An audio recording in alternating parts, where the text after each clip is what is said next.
निवडणुकीचा बिगुल वाजलेला आहे आणि आपण आत्ता राजुरा विधानसभा क्षेत्रातील गडचांदूर या शहरामध्ये आहोत। खरं तर गडचांदूर शहर हे औद्योगिकदृष्ट्या संपन्न असं मानलं जातं आणि गेल्या अनेक वर्षापासून राजकीयदृष्ट्या युवा नेता म्हणून शरद जोगी आपल्यासोबत आहेत आणि आपण त्यांच्याकडून थेट जाणून घेणार आहोत। कारण गेल्या टर्ममध्ये ते स्वतः नगर परिषदेचे उपाध्यक्ष होते। आता काय सांगाल, कारण नगराध्यक्षपदाचा थेट चेहरा म्हणून एकंदरीत शहरामध्ये चर्चा आहे। अशामध्ये आपला विरोधक कोण किंवा आपली तयारी कशी काय सुरू आहे? आमची तयारी बिना युतीने चालू आहे आणि आम्ही 20च्या 20 आमचे उमेदवार जाहीर केले आहे आणि त्यासोबतच मी नगराध्यक्षासाठी तिथं आहो आणि मी गेल्या 5 वर्षामध्ये तिथं नगर परिषदेला उपाध्यक्ष म्हणून होतो आणि तिथे आम्ही अनेक विकासाचे कामं केले आहे। असे काही मोजके कामं सुटले आहे आणि आमच्या गावामध्ये बेरोजगारी खूप आहे आणि कंपनी असून आमच्या गोरगरीब लोकांना आणि गावातल्या लोकांना तिथे काम मिळत नाही। पण आम्ही एक अशी योजना केली आहे की आम्ही निवडून आल्यानंतर आमच्या गावातले 100 मुलं दरवर्षी लागले पाहिजे, यासाठी आम्ही प्रयत्न का आम्ही काम करूच। ते 100 मुलं आपल्या गावातले कसे लागले पाहिजे।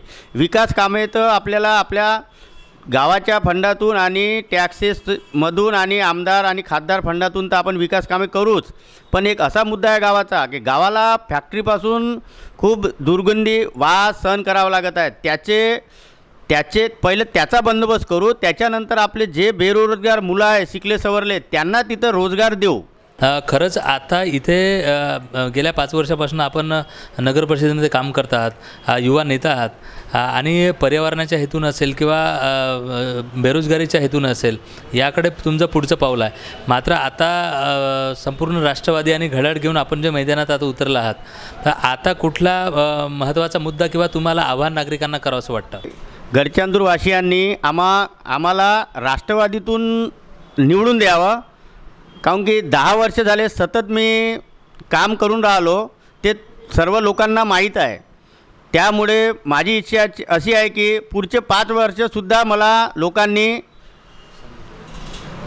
मला निवडून द्यावं।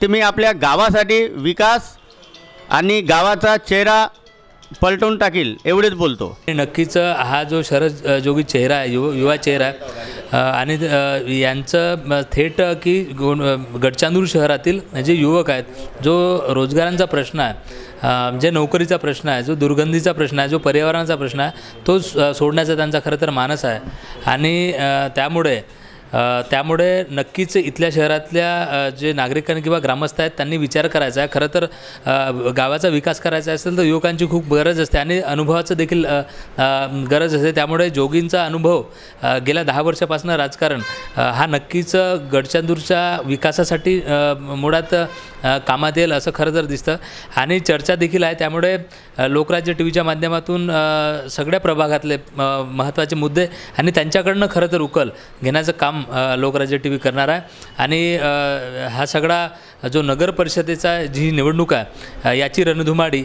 आपल्या चॅनलच्या माध्यमातून समस्त गडचांदूरवासियांना पाहायला मिळणार आहे।